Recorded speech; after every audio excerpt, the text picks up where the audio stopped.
जोधपुर में सोमवार को उस समय हड़कंप मच गया जब कंट्रोल रूम में रेलवे स्टेशन को बम से उड़ाने की धमकी दी गई थी। कॉलर ने 100 नंबर पर कॉल कर कहा कि बम लगा दिया गया है, ढूंढ सको तो ढूंढ लो मेरी लोकेशन। पुलिस कमिश्नरेट, जीआरपी और आरपीएफ ने एक संयुक्त ऑपरेशन चलाकर कुछ ही घंटों में आरोपी को पाली से गिरफ्तार किया। गिरफ्तार आरोपी युवक की पहचान उत्तर प्रदेश निवासी श्याम यादव के रूप में हुई है, जो जोधपुर में ही केटरिंग का काम करता था।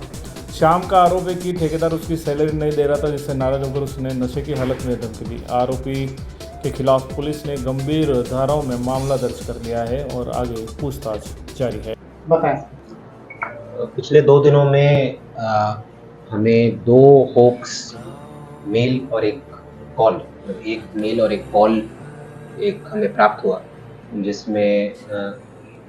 जिसने भेजा उसके द्वारा ये बोला गया कि भाई जोधपुर में किसी जगह बम रखा है और वो कभी भी डेटोनेट हो सकता है।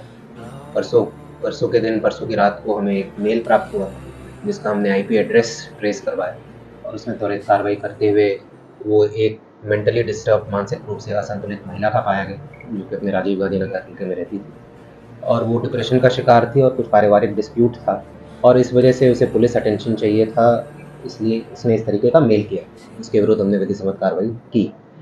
इसी क्रम में कल भी हमारे कंट्रोल रूम में एक सूचना आई थी कि जोधपुर में अलग अलग जगह कुछ बॉम्ब रखे हुए हैं और वो कभी भी डेटोनेट हो सकता है।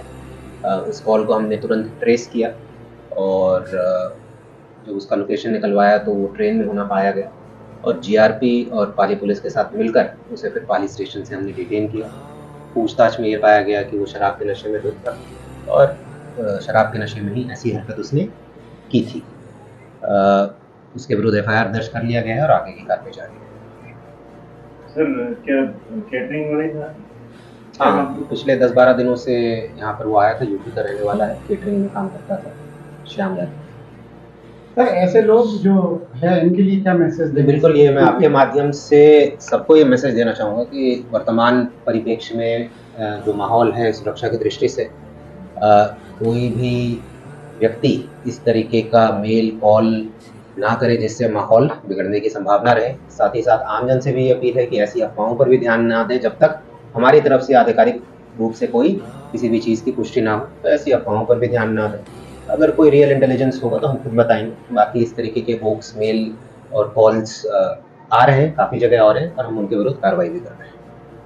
इनके खिलाफ शांति भंग में कार्रवाई है कोई और कड़ी कार्रवाई? एक दूसरे वाले केस में जिसमें कंट्रोल रूम में कॉल आया था उसमें तो हमने प्रकरण दर्ज किया और उसमें हम गिरफ्तार किया हमने उसे। पहले वाले केस में चूँकि वो मानसिक रूप से असंतुलित है वो महिला, तो उसके विरुद्ध जो पहले 108 सीआरपीसी थी और अभी 127 बीएनएसएस है, उसमें कार्रवाई। St. Patrick's Senior Secondary School, a co-educational English medium school. Admission open. Nursery to 12th class. Science, biology, maths and commerce faculty. The school has been providing its services since 1989. The school has its own special features. Big play area. Teaching in all classes by experienced teachers. Bus and van facility at low fee. Online classes. Time to time through PTM and CCTV whole school monitoring. This school organizes yoga, educational tours and outdoor activities from time to time for the all-round development of children. Every year the exam criteria of board classes is 100%. Services provided by the school. All type of scholarship facilities by the state government. Teaching by trained and experienced teacher. Fully equipped laboratory. For more information about the school, contact St. Patrick's Senior Secondary School, C33 Pratapnagar, Udaipur, or call 0294 249 3811.